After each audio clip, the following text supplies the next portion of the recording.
Welcome to AI Unraveled, your daily strategic briefing. It is Friday, March 6th, 2026. I'm your co-host, Anna. This episode is brought to you by Aria. As AI starts navigating your desktop better than you do, Aria ensures you have the keys to the kingdom. Today, we are unraveling the desktop coup. OpenAI's GPT-5.4 is here, and it is officially faster and more accurate at using a computer than the average human. We're also talking about Ben Affleck's surprise move to Netflix and a terrifying bipartisan bill that could end your right to be anonymous online. If you're tired of these ads, join our premium ads-free feed at Jamgamind.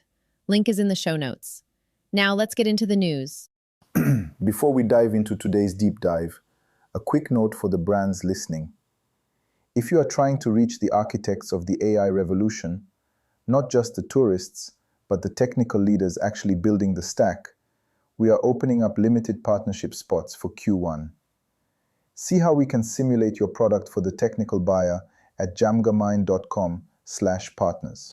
Welcome to today's deep dive. If you are tuning in right now, you're likely navigating the exact same complex landscape we are. Analyzing tech strategy, assessing operational risks, or just intensely curious about the frontier of artificial intelligence and how it is rapidly reshaping the broader economy. Because it really is reshaping everything right at this exact moment. Yeah, today is a pivotal moment in tech history. We are dissecting the AI Unraveled daily rundown for Friday, March 6, 2026. And the stack of sources we have in front of us maps out a very distinct thematic shift. We are looking at what happens when these models stop just, generating text in a chat box and actually begin actively operating within our environments. And that right there is the defining characteristic of today's developments. We are definitively moving away from the paradigm of AI as a reactive assistant. Right, a system that just waits for a query. Exactly, waiting for a specific query to provide a specific output.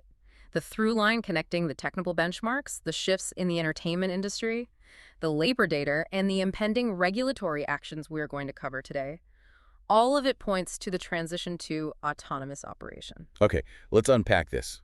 Our overarching theme for today is the day the agents took the wheel.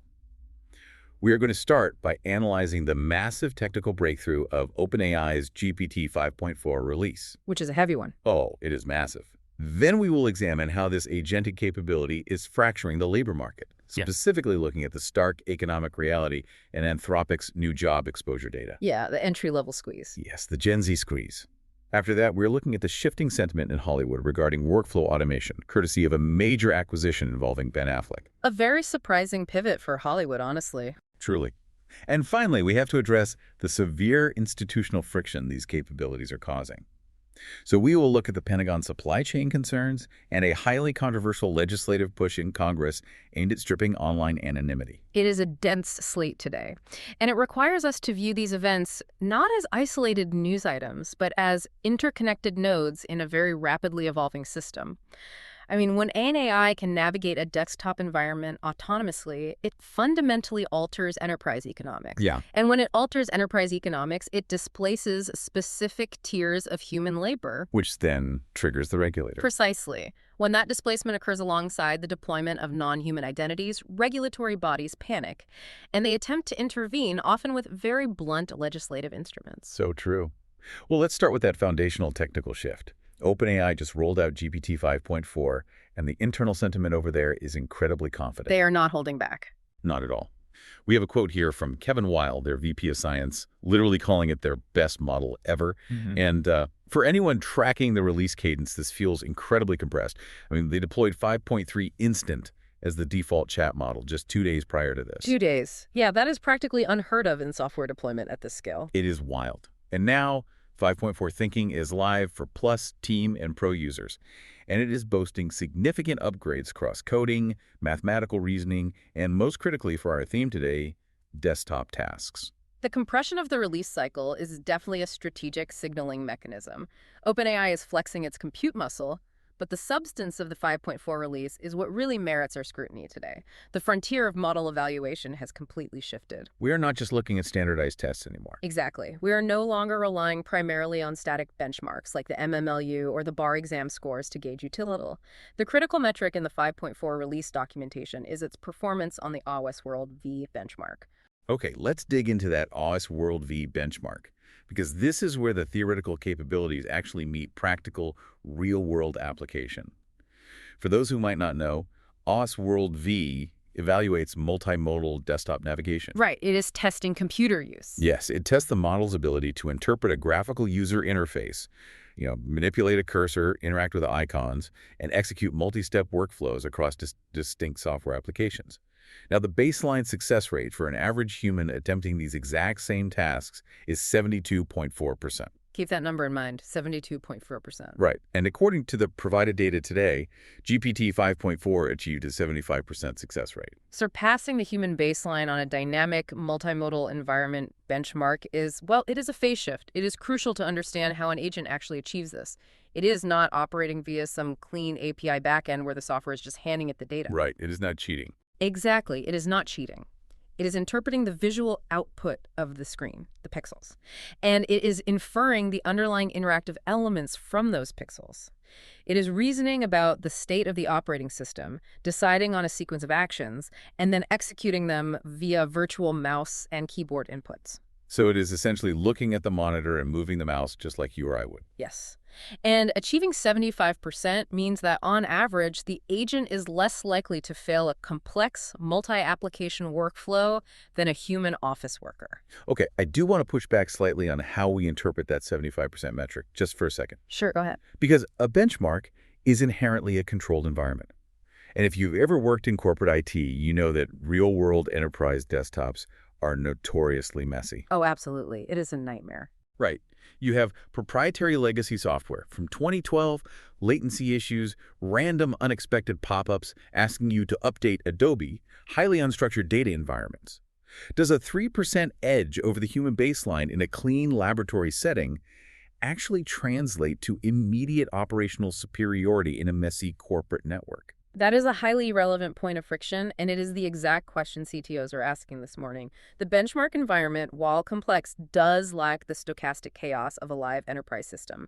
However, we have to look at the delta here, the rate of improvement. Right, compared to the last model. Exactly. GPT 5.2, which was released relatively recently, has scored half of what 5.4 just achieved. Wow. Half. We are looking at a 2x capability jump in a highly compressed time frame. So even if we apply a discount rate to that 75% to account for real-world environmental noise, the trajectory indicates that the gap between agent capability and the human baseline is widening rapidly. And when you factor in the speed of execution and the ability to run 10,000 of these agents concurrently, the enterprise ROI calculus fundamentally changes. it flips on its head. Because the shift from CapEx to OpEx in relation to labor is massive. If you are a director of operations, historically, you evaluated automation tools based on how much time they saved your human employees. The human was the primary operator, and the software was just a lever to make them faster. A bicycle for the mind, as Steve Jobs used to say. Exactly. But if the agent is completing the workflow more reliably than the human, you transition to an agent as a service model. You are no longer purchasing a software tool to make an analyst 20% faster. You are deploying an agent to execute the entire data migration while the analyst is reassigned or, frankly, rendered redundant. And the architecture supporting this autonomy relies heavily on two specific upgrades detailed in the 5.4 documentation today: the 1 million token context window and the integration of test time compute, which they have labeled here as the X-high reasoning effort setting. The 1 million token context window is fascinating from a workflow perspective. I mean, we often hear context windows compared to reading a certain number of books, right? Which is a terrible analogy for enterprise use. Right, because for a professional audience, the much better analogy is working memory. A 1 million token window means you can load an organization's entire historical code base, the complete API documentation library, and 3 years of internal Slack communications into the model's active memory simultaneously. All at once. Yeah. It doesn't need to run a retrieval augmented generation search or go hunting for files.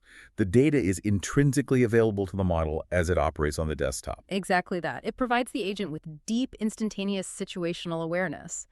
But the context window is essentially static without the reasoning engine to navigate it.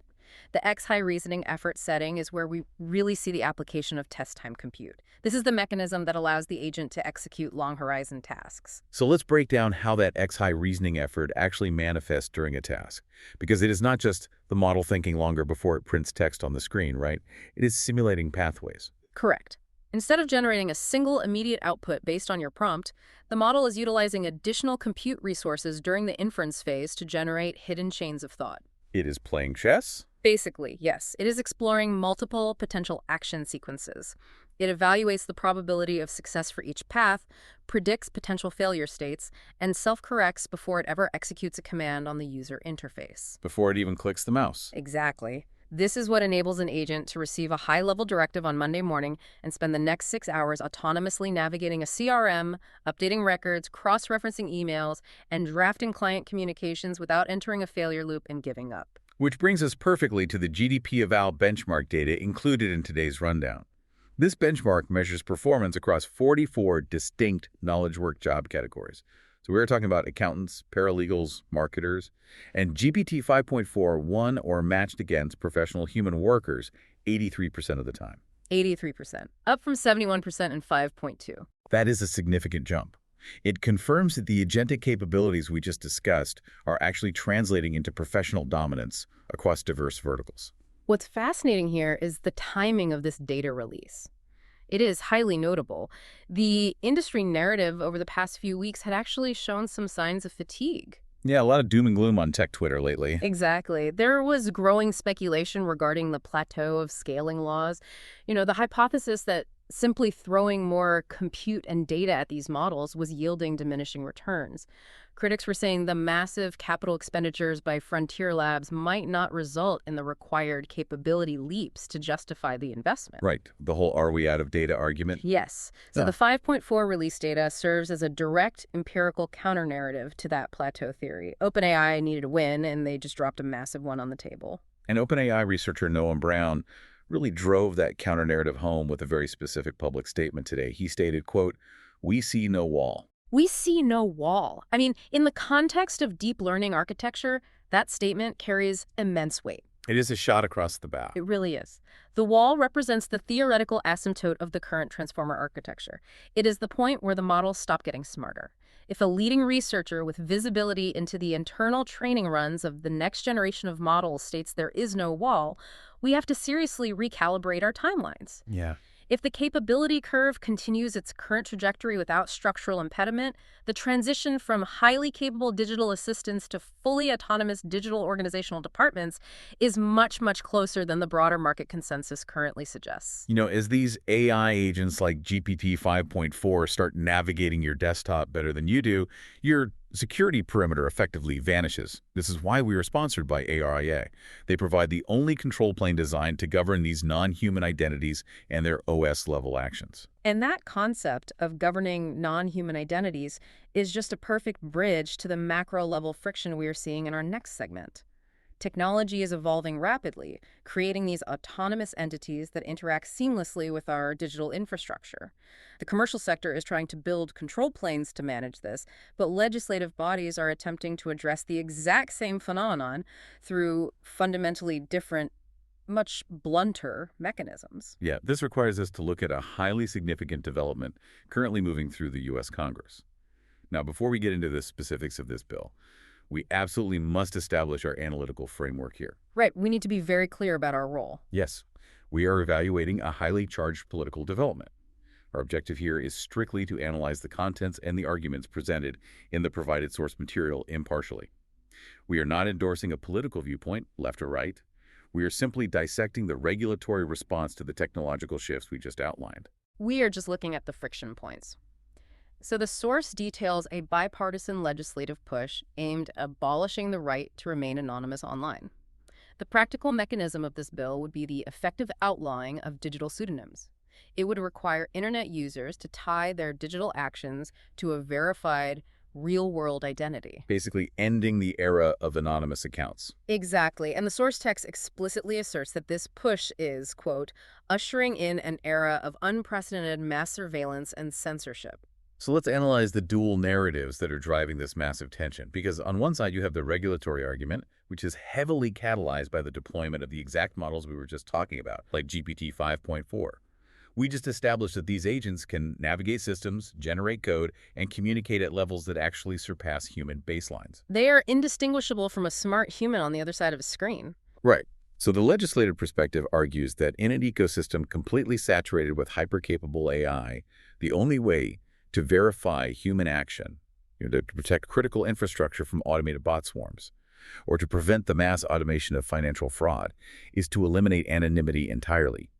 If you cannot distinguish an autonomous agent from a human user by their behavior alone, the argument goes, you must verify the identity at the access point. That is the authentication argument, and it is a powerful one in the face of agentic AI. However, we must critically examine the counter-narrative presented in the source material as well, the assertion regarding mass surveillance. Right. The friction lies in the fact that verifying identity to prevent bot activity simultaneously dismantles the privacy architecture that protects whistleblowers, dissidents, and marginalized groups. The argument presented here is that the legitimate threat of AI impersonation is essentially being used as a Trojan horse. It is providing legislative cover for surveillance measures that would otherwise face insurmountable public opposition. It creates a severe chilling effect. I mean, consider the practical reality of corporate whistleblowing or investigative journalism. The ability to communicate and coordinate anonymously is absolutely foundational to those functions. Historically, yes, 100%. So if every digital interaction, every forum post, every message is legally tethered to a verified government-recognized identity, the friction involved in exposing malfeasance or expressing political dissent increases exponentially. The blunt force of the legislation threatens to collateralize basic digital privacy in its attempt to manage the AI threat. This dynamic perfectly highlights the structural mismatch between technological innovation and legislative action.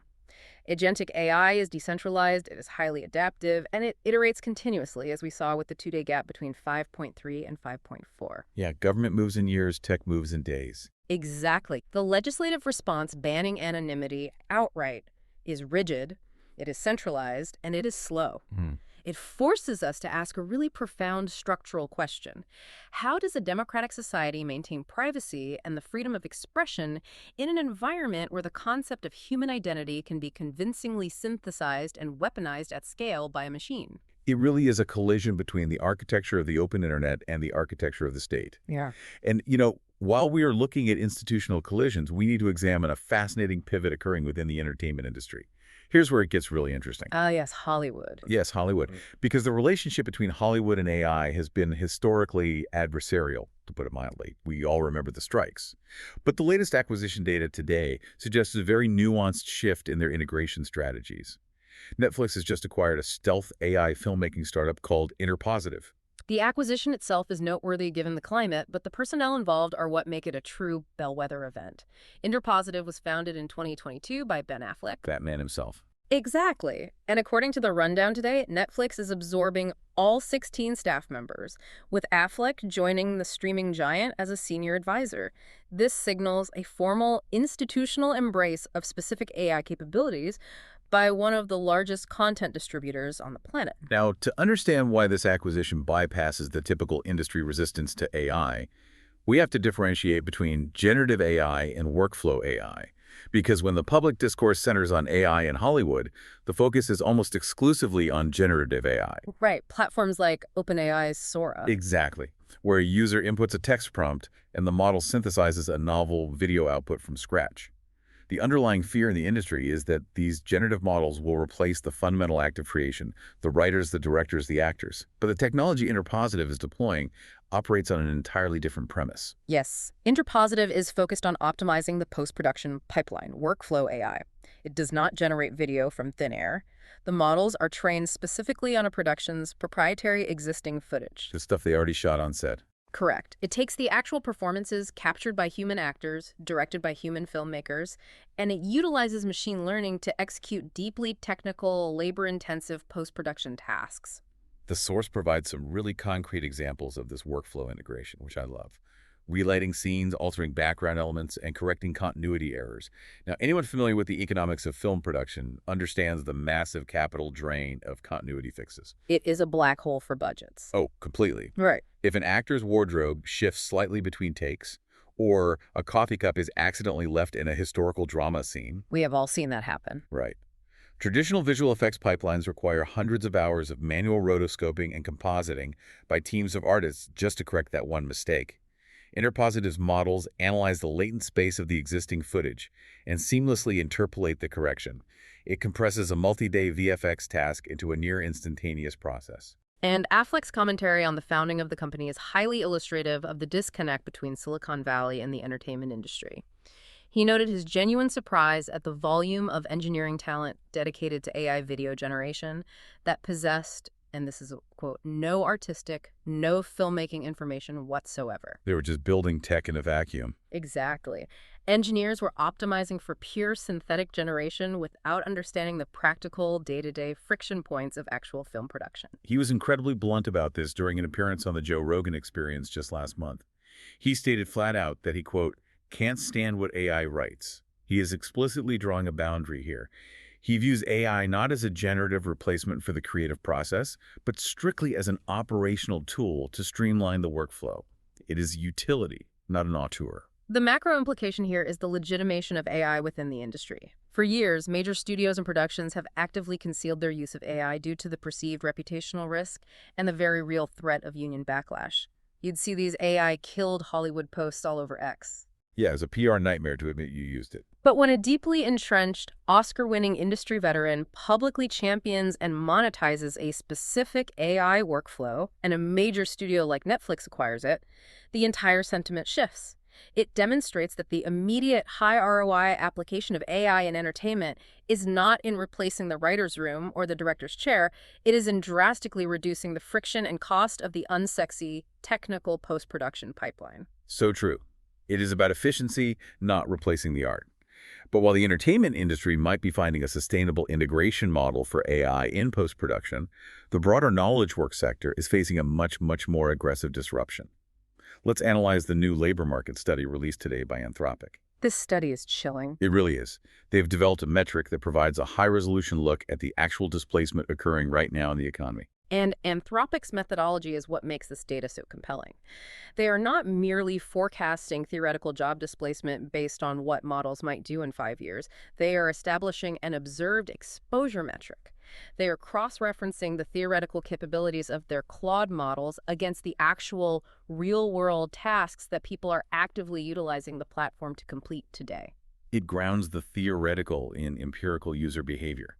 We know what people are using it for because we have the logs. Precisely. And the exposure numbers they calculated are severe. Computer programmers exhibit the highest observed exposure, with 75% task coverage. 75%? Yes. This means that 3/4 of the functional tasks a programmer executes daily are currently capable of being, or are actively being, automated by the model. Customer service representatives and data entry workers follow closely behind with an observed exposure rate of 67%. Now, we must reconcile these high exposure rates with the broader macroeconomic indicators. Because if you look at the news, despite these figures, we have not witnessed a catastrophic economy-wide spike in unemployment directly attributable to AI since the launch of widespread generative models back in 2022. Right. The aggregate employment numbers remain relatively stable. They do. But the Anthropic study reveals a structural rot beneath that stability. This is the crux of the issue.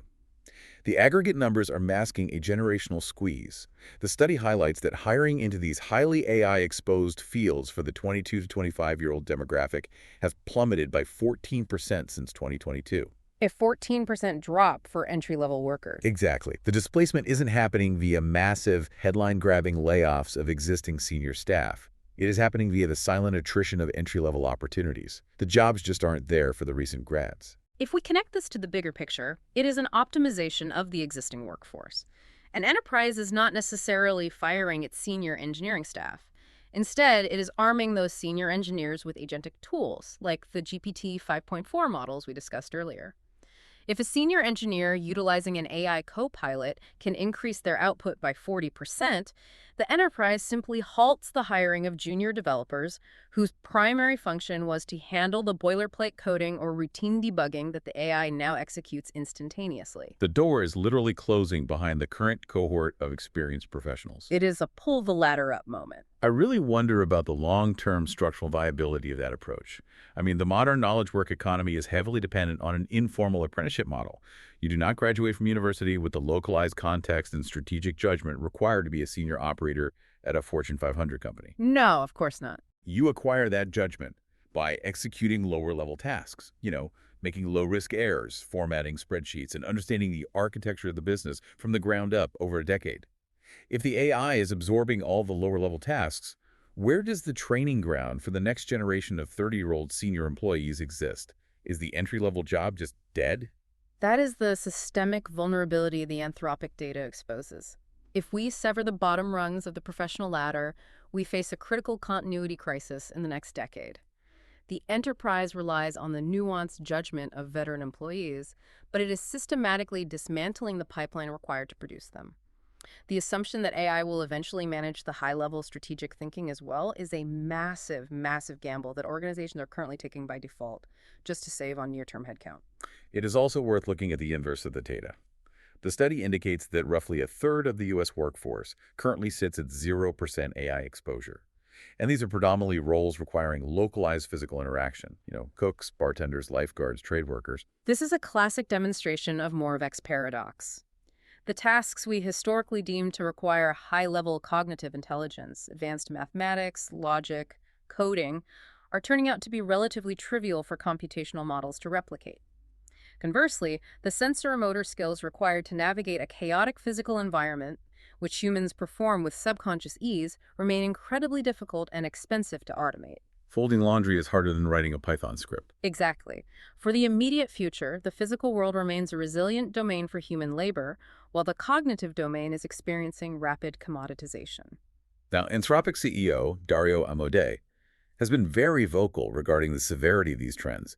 The rundown notes that his warnings have coincided with actual market volatility.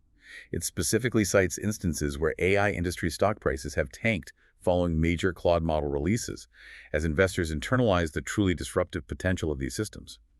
Yet the broader institutional response remains incredibly sluggish. We are drastically underprepared. And the friction Anthropic is experiencing extends way beyond labor market warnings.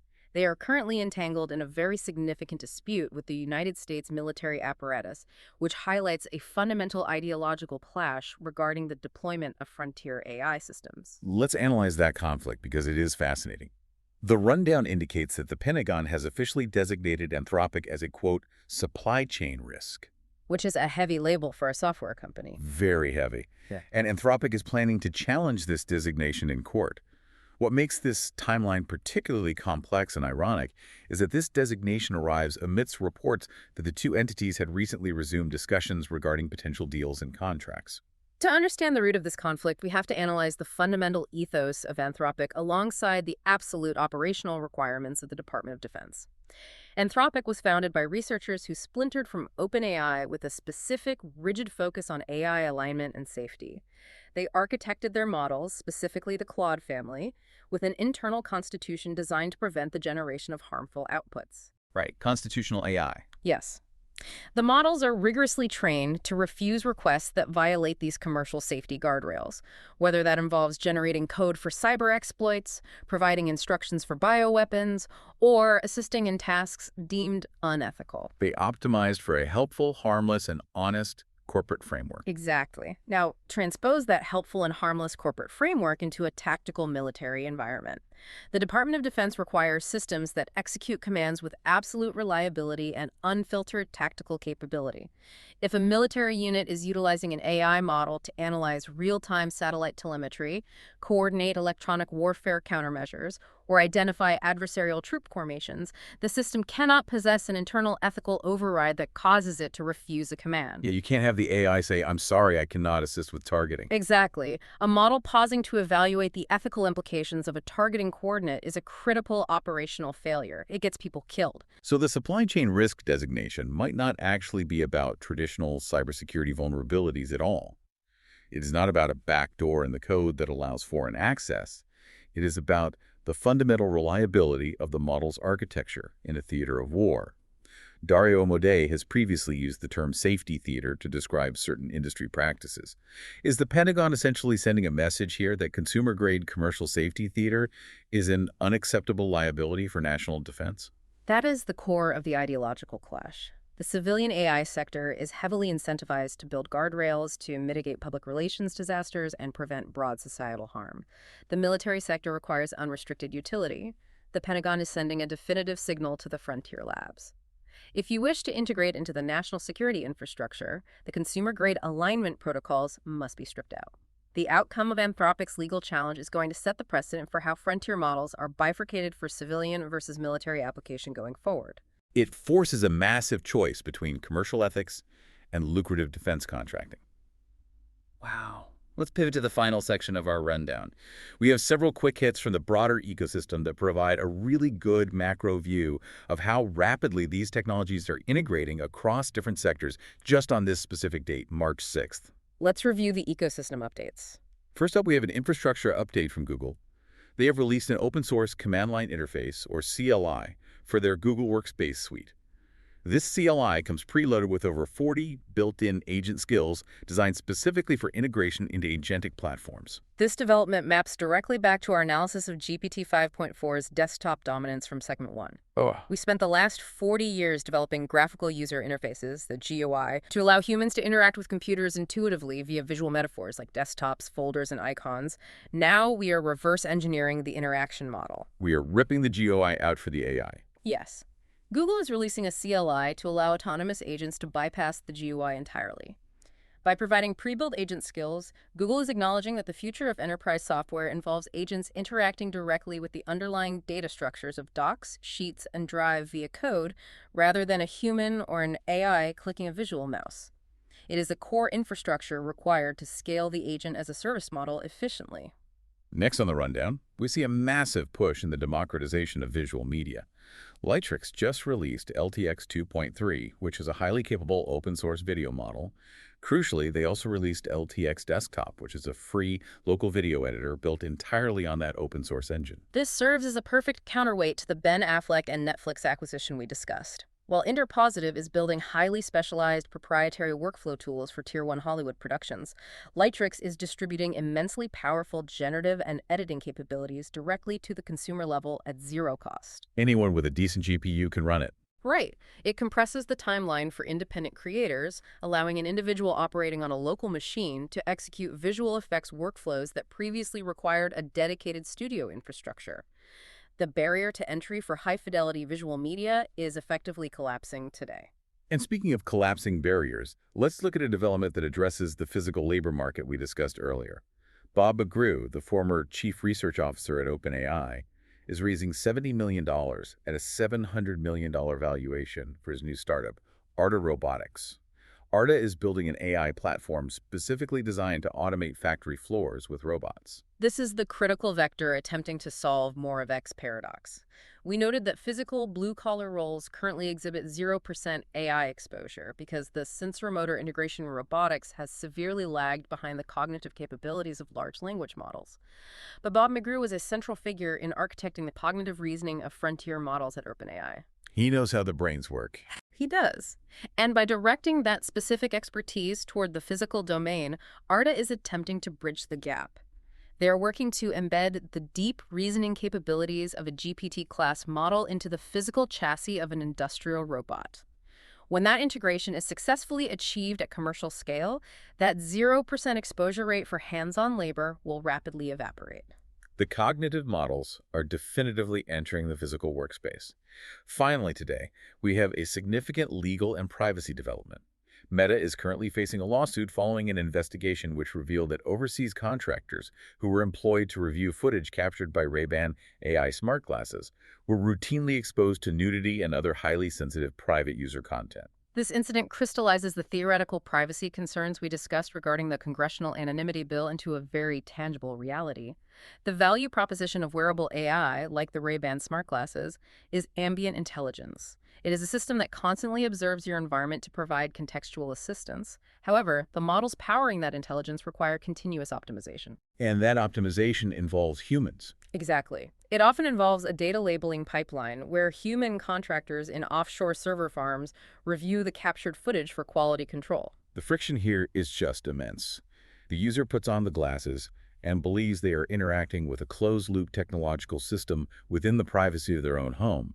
But the underlying architecture of model training means that intimate data is being routed to human reviewers across the globe. It exposes the extreme vulnerability of the private sphere in the era of ambient data collection. We are voluntarily wearing sensors that record our physical reality, while simultaneously facing legislative pushes that seek to eliminate our digital privacy online.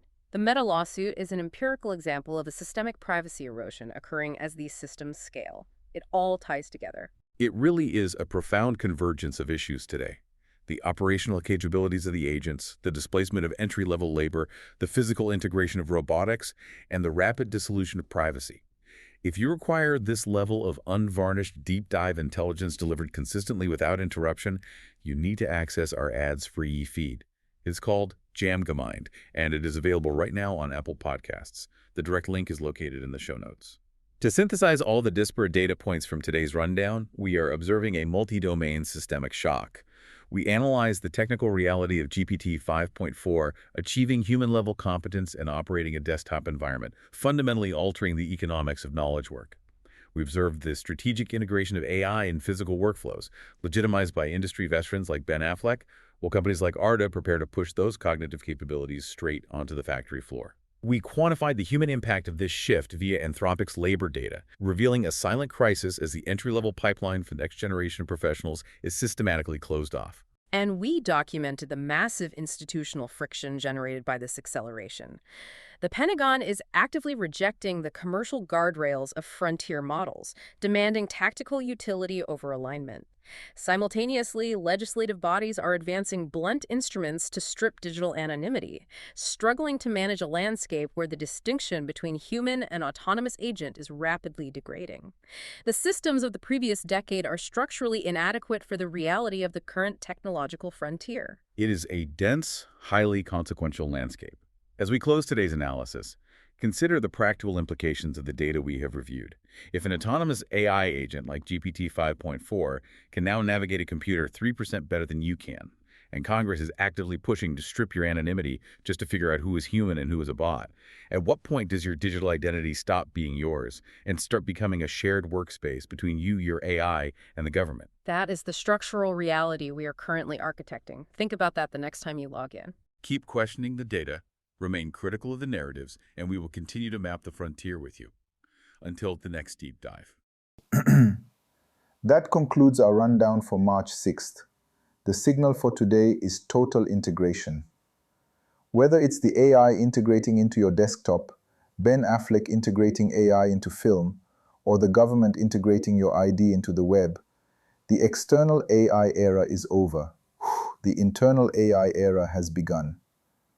If you're listening on AI Unraveled, thank you to our sponsors Area and Jamgamind. If you want this briefing without the interruptions, join our ads-free community at the link below. If you're on the Jamgamind feed, thank you for supporting independent, ad-free intelligence. I'm Etienne Newman. Until tomorrow, keep unraveling the future. And before you go, if your company is building the tools that power the workflows we talked about today, I'd love to showcase them to this audience. We don't just run ads, we build technical simulations that prove your value. Let's build something together. Visit jamgamind.com/partners to get started. Until next time, keep building.